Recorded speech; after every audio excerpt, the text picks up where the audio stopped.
રાધા અને કૃષ્ણની પ્રેમ કથા હિન્દુ પૌરાણિક કથાઓ અને સાહિત્યમાં સૌથી વધુ આદરણીય અને પ્રખ્યાત કથાઓમાંની એક છે. તે ભક્તિ, પ્રેમ અને આધ્યાત્મિકતાના દૈવી જોડાણનું પ્રતીક છે. પૃથ્વીની સીમાઓને પાર કરે છે અને આત્મા અને પરમ અસ્તિત્વ વચ્ચેના શાશ્વત બંધનનું પ્રતીક છે. રાધા અને કૃષ્ણના પ્રેમની વાર્તા વિવિધ શાસ્ત્રો, કવિતાઓ અને લોકવાયકાઓમાં જોવા મળે છે, જે સદીઓથી લાખો ભક્તોના હૃદય અને મનને કબજે કરે છે. પેલું છે રાધા અને કૃષ્ણનો પરિચય. રાધા અને કૃષ્ણ હિન્દુ ધર્મમાં કેન્દ્રીય વ્યક્તિઓ છે, જે દૈવી પ્રેમ અને ભક્તિના મૂર્ત સ્વરૂપ તરીકે આદરવામાં આવે છે. કૃષ્ણ ભગવાન વિષ્ણુના 8મા અવતાર, સર્વોચ્ચ દૈવી અસ્તિત્વ, વશીકરણ, શાણપણ અને દૈવી રમણીયતાના રૂપમાં દર્શાવવામાં આવ્યા છે. બીજી બાજુ રાધાને કૃષ્ણની પ્રિય પત્ની તરીકે દર્શાવવામાં આવી છે, જે પરમાત્મા માટે શુદ્ધ અને બિનશરતી પ્રેમનું સ્વરૂપ છે. બીજું છે બાળપણ અને પ્રારંભિક બોન્ડ. હિન્દુ પૌરાણિક કથાઓ અનુસાર રાધા અને કૃષ્ણની પ્રેમ કથા તેમના બાળપણમાં વૃંદાવન ગામમાં શરૂ થાય છે, જ્યાં કૃષ્ણએ તેમના પ્રારંભિક વર્ષો વિતાવ્યા હતા.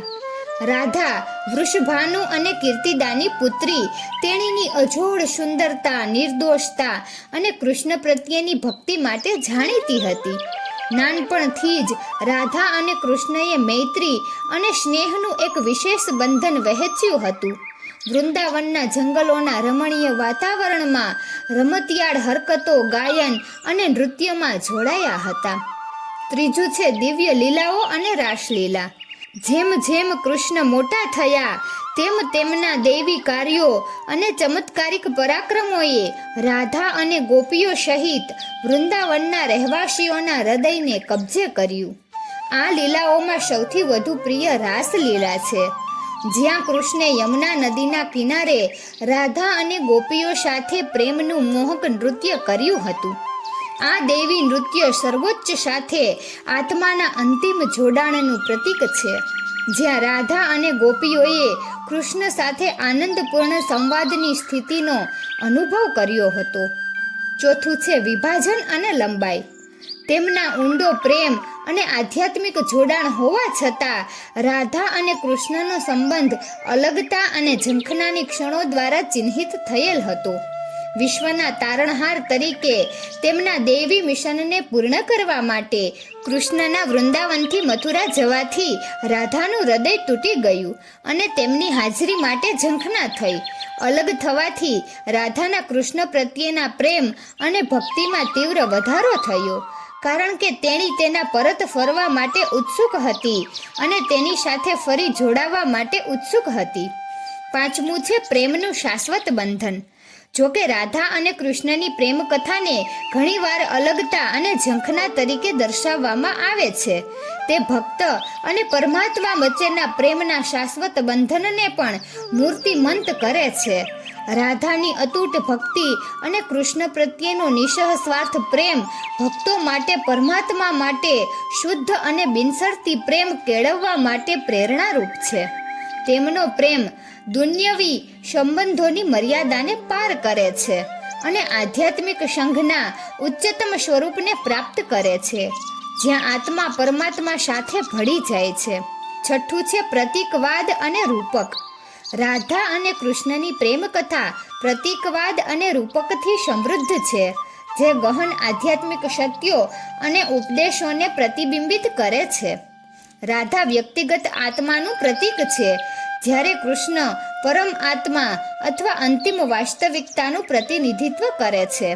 તેમની પ્રેમ કથા અહંકાર, આસક્તિ અને આધ્યાત્મિક મુક્તિ પ્રાપ્ત કરવાની ઈચ્છાના અવરોધોને દૂર કરીને પરમાત્મા સાથેના જોડાણ તરફ આત્માની સફરને દર્શાવે છે. સાતમું છે ભક્તિ, કવિતા અને સાહિત્ય. રાધા અને કૃષ્ણની પ્રેમ કથાએ અસંખ્ય કવિતાઓ, સંતો અને ભક્તોને ભક્તિ કવિતા, સાહિત્ય અને સંગીત દ્વારા તેમની ભક્તિ વ્યક્ત કરવા પ્રેરણા આપી છે. મધ્યયુગીન ભારતમાં ભક્તિ ચળવળમાં રાધા અને કૃષ્ણ પ્રત્યેની ભક્તિનો ઉછાળો જોવા મળ્યો હતો. જેમાં જયદેવ, શુરદાસ, મીરાબાઈ જેવા કવિઓ અને અન્યોએ તેમના દૈવી પ્રેમનો મહિમા દર્શાવતા ભજન, પદો અને કીર્તનોની રચના કરી હતી. 8મું છે ઉજવણી અને પૂજા. રાધા અને કૃષ્ણની પ્રેમ કથા રાધાષ્ટમી, જન્માષ્ટમી અને હોળી જેવા તહેવારો દરમિયાન ખૂબ જ ઉત્સાહ અને ભક્તિ સાથે ઉજવવામાં આવે છે.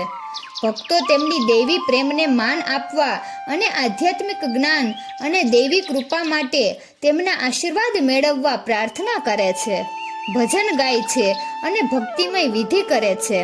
નિષ્કર્ષમાં રાધા અને કૃષ્ણની પ્રેમ કથા માત્ર બે વ્યક્તિઓ વચ્ચેના રોમેન્ટિક પ્રેમ કથાની વાર્તા નથી, પરંતુ પરમાત્મા સાથેના જોડાણ તરફ આત્માની ગહન આધ્યાત્મિક યાત્રા છે.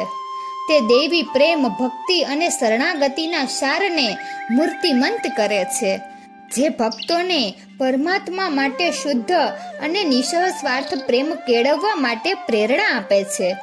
રાધા અને કૃષ્ણની શાશ્વત પ્રેમ કથા લાખો લોકોના હૃદયને મોહિત કરવાનું ચાલુ રાખે છે, જે હિન્દુ પૌરાણિક કથાઓ અને સાહિત્યમાં ભક્તિ અને આધ્યાત્મિક આકાંક્ષાના કાલાતીત પ્રતીક તરીકે સેવા આપે છે.